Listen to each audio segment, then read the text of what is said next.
জামানা দিও না ও গো মামিনা, তোমার লালের নাই তুলনা, মাগো তোমার লালের নাই তুলনা। জামানা দিও না ও গো মামিনা, তোমার লালের নাই তুলনা, মাগো তোমার লালের নাই তুলনা।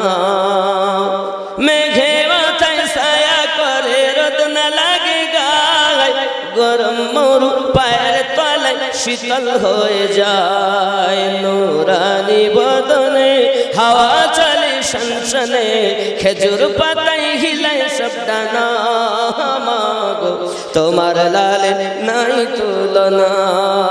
জামানা দিও না ও গো মামিনা, তোমার লালের নাই তুলনা, মাগো তোমার লালের নাই তুলনা। জোরে বল। রাগ হচ্ছে?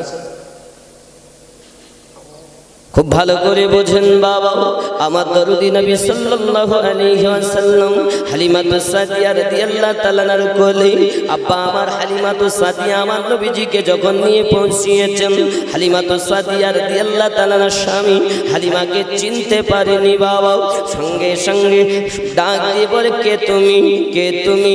ডাক দিয়ে উত্তরে উনি বলছেন, আমি আপনার বিয়ে করা স্ত্রী হালিমাতুস সাদিয়া, স্বামী আমার, জীবন সঙ্গী আমার, আপনি আমাকে চিনতে পারলেন না? না না না, আমার বিশ্বাস হয় না। আমার হালিমা 6 মাস থেকে জ্বর ভালো হয় না। কত কবিরাজ দেখিয়েছি, আমার হালিমা জ্বর ভালো হয় না। আমার হালিমার গালের টিপগুলো সব চামড়াগুলো ঢিলা হয়ে গেছে, গায়ের চামড়াগুলো ঢিলা হয়ে গেছে। তুমি তো হালিমা মনে হয় না। হালিমাতুস সাদিয়া বলেছিলেন, স্বামী এই বাচ্চাটাকে যখন আমি কোলে নিয়েছি, আমার দেহে একটা শিহরণ শুরু হয়ে গেছে।